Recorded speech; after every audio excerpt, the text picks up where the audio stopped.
अस्सलामुअलैकुम दोस्तों, आप देख रहे हैं रहमत अंसारी यूट्यूब चैनल। आज की कुछ खास इंटरनेशनल खबरें हैं जिसे हम आपके साथ शेयर करेंगे।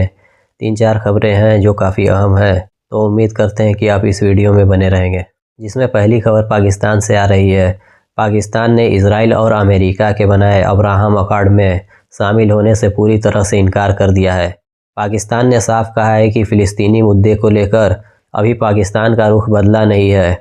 और इजराइल यह समझने की कोशिश न करे कि पाकिस्तान इजराइल के किसी भी स्क्वाड या किसी भी समझौते में शामिल होगा।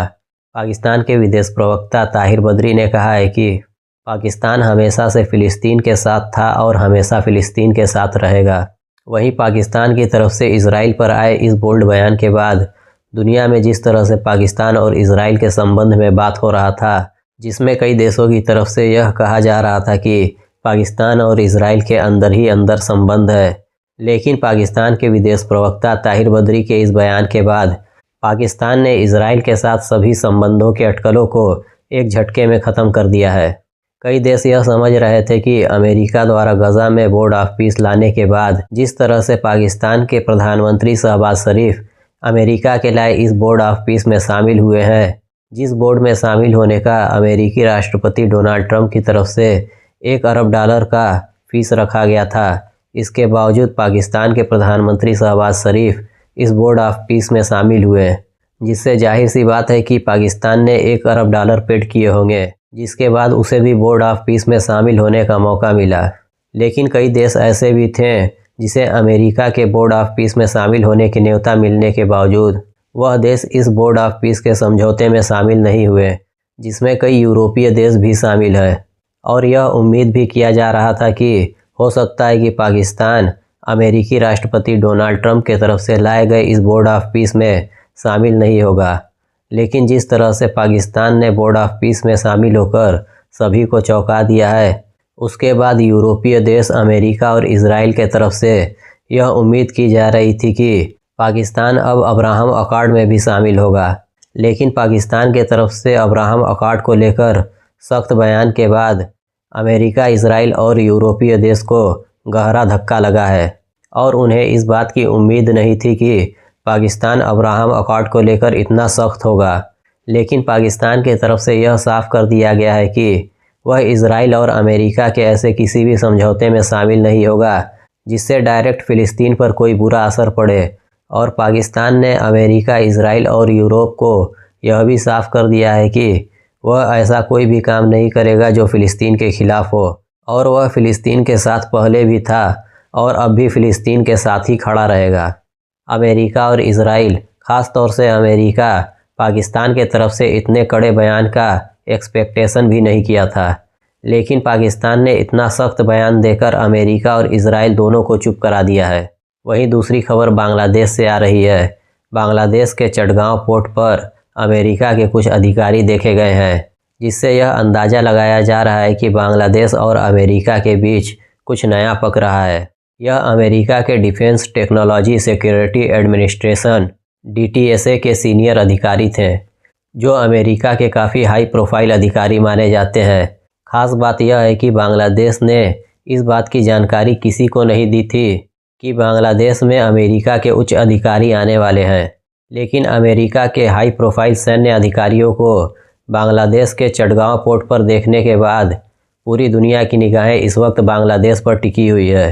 कि आखिर बांग्लादेश और अमेरिका के बीच चल क्या रहा है, जिसके बारे में ना ही बांग्लादेश ने और ना ही अमेरिका की तरफ से कोई बयान जारी हुआ है कि दोनों देशों के सैन्य अधिकारियों के बीच किस चीज़ को लेकर मीटिंग चल रहा है। अमेरिका के इस DTSA के सीनियर अधिकारियों को बांग्लादेश के नेवी के कमांडर रियर एडमिरल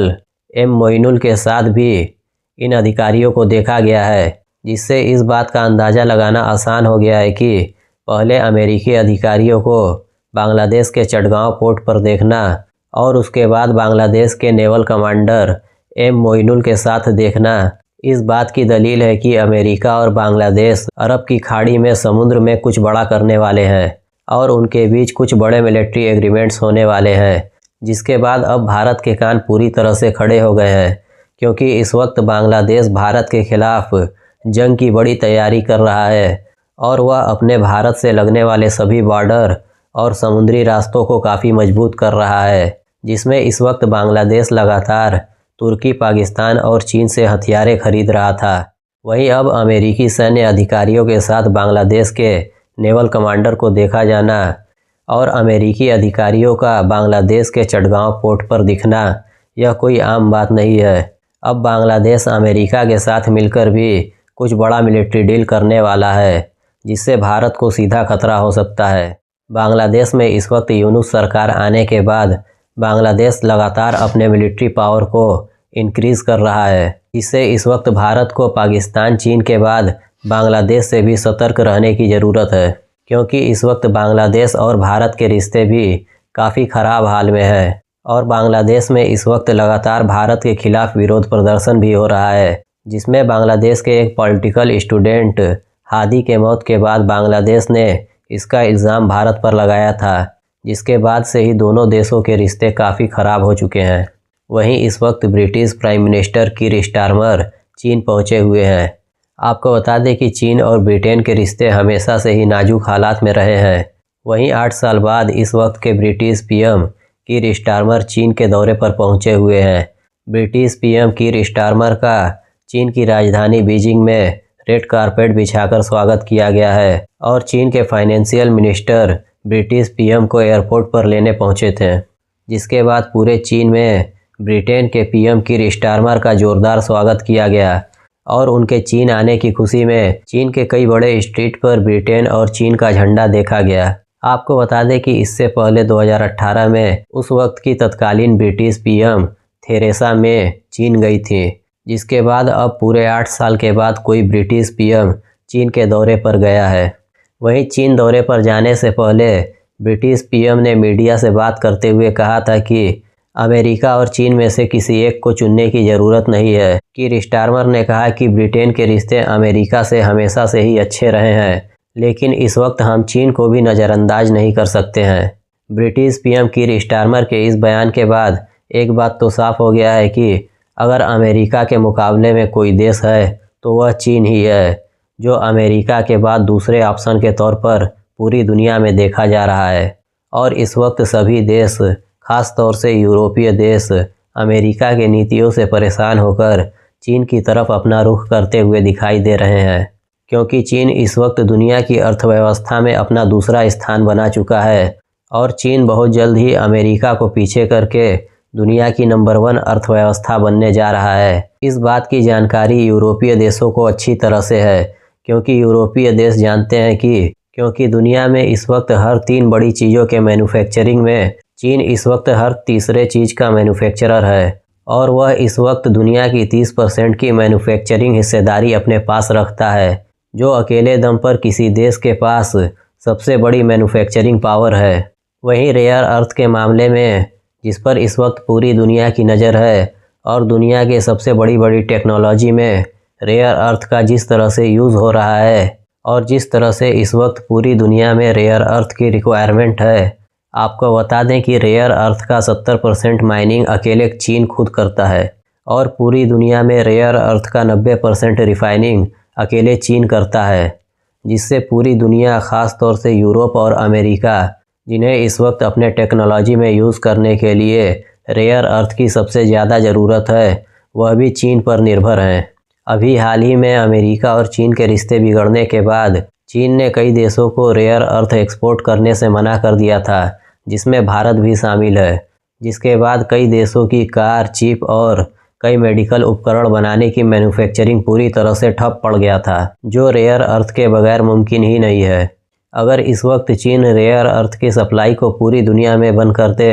तो पूरी दुनिया की अर्थव्यवस्था बिगड़ सकती है। ख़ास तौर से यूरोप और अमेरिका का अर्थव्यवस्था पूरी तरह से हिल जाएगा, क्योंकि अमेरिका और यूरोप को आर्मर्ड मैन्युफैक्चरिंग और इसके अलावा हाई प्रोफाइल मेडिकल इक्विपमेंट बनाने में रेयर अर्थ मिनरल की काफ़ी ज़रूरत पड़ती है, जो चीन से ही अमेरिका और यूरोप को एक्सपोर्ट किया जाता है, जिसके बाद अमेरिका और यूरोपीय देश इसका इस्तेमाल करके अपने हाई प्रोफाइल उपकरणों को बनाते हैं। शायद यह भी एक वजह है जिससे पूरी दुनिया इस वक्त चीन पर निर्भर है। शायद यही वजह है कि इस वक्त दुनिया के सभी देश अमेरिका की तरफ से अपना रुख मोड़कर चीन की तरफ देख रहे हैं, जिसमें उन्हें चीन की तरफ से एक नई उम्मीद की किरण दिखाई दे रहा है, क्योंकि चीन अमेरिका की तरह किसी भी देश को बिना वजह परेशान नहीं करता है और ना ही टैक्स और किसी और चीज़ की धमकी देकर किसी देश को दबाने की कोशिश करता है। इस वजह से भी दुनिया के कई देश चीन की तरफ अपना रुख कर रहे हैं। वहीं अभी अभी ईरान से भी एक खबर आ रहा है। आपको बता दें कि काफ़ी दिनों से अमेरिका और इजराइल लगातार यूरोपीय देशों पर यह दबाव बना रहे थे कि वह ईरान के सैन्य यूनिट IRGC को आतंकी संगठन घोषित करे। ख़ास तौर से इजरायली एनवॉय लगातार यूरोप के दौरे कर रहे थे, जिसमें वह यूरोप के सामने यह बात रख रहे थे कि यूरोप ईरान के IRGC को आतंकी संगठन घोषित कर दे। वहीं अब यूरोपीय देशों की तरफ से यह ऐलान किया गया है कि वह ईरान के सैन्य यूनिट IRGC को आतंकी संगठन घोषित कर रहे हैं। वहीं इस वक्त ईरान अमेरिका के हमले की चेतावनी के बाद लगातार मिलिट्री एक्सरसाइज कर रहा है, जिसके बाद अभी अभी ईरान ने स्ट्रेट ऑफ हॉर्मुज में दुनिया के सभी देशों के जहाज़ों को ये चेतावनी जारी किया है कि वह बड़े पैमाने पर मिलिट्री अभ्यास करने जा रहा है, जिससे स्ट्रेट ऑफ हॉर्मुज में इस वक्त दुनिया की सभी जहाज़ें सतर्क रहें। वहीं कई एक्सपर्टों का मानना था कि अमेरिका ईरान पर हमला करने के लिए पाकिस्तानी ज़मीन का भी इस्तेमाल कर सकता है। वहीं पाकिस्तानी PM शहबाज शरीफ ने ईरानी प्रेसिडेंट पेजेस्कियान से फ़ोन पर बातचीत में कहा है कि पाकिस्तान और ईरान मिलकर इस पूरे क्षेत्र और पूरे रीजन में शांति बनाए रखने के लिए प्रतिबद्ध हैं। पाकिस्तान और ईरान के बीच इस बातचीत के बाद और पूरे क्षेत्र में शांति बनाने को लेकर जिस तरह से दोनों देशों के बीच बात चल रहा है, इससे अब इस बात का अंदाज़ा लगाना कि अमेरिका पाकिस्तान की सरजमी से ईरान पर हमला कर सकता है, यह पूरी तरह से गलत होगा, क्योंकि पाकिस्तानी PM शहबाज शरीफ ने ईरानी प्रेसिडेंट से बातचीत में यह कहा है कि पाकिस्तान ईरान में हमेशा से शांति चाहता है। तो अब यह कहना पूरी तरह से गलत होगा कि पाकिस्तान अपनी सरजमी का इस्तेमाल अमेरिका को ईरान पर हमला करने के लिए देगा। भले ही अमेरिका और पाकिस्तान के संबंध काफ़ी अच्छे हैं, लेकिन जिस तरह से सऊदी और कतर ने अमेरिका को ईरान पर हमला करने के लिए अपनी सरजमी इस्तेमाल करने से पूरी तरह से मना कर दिया है, हो सकता है कि पाकिस्तान ने भी अमेरिका से ईरान पर हमला करने के लिए अपनी सरजमी इस्तेमाल करने से मना कर दिया हो। भले ही पाकिस्तान ने इस बात का ऐलान नहीं किया है, लेकिन पाकिस्तानी PM ने ईरानी प्रेसिडेंट पेजेस्कियान से बात करके जिस तरह से क्षेत्र में शांति बनाए रखने की अपील की है और दोनों देशों को इस पर साथ में मिलकर काम करने के लिए कहा है, तो इससे एक बात साफ है कि पाकिस्तान भी अपना सरजमी अमेरिका को ईरान के खिलाफ इस्तेमाल नहीं होने देगा।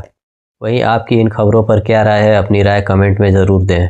मिलते हैं एक नई खबर के साथ।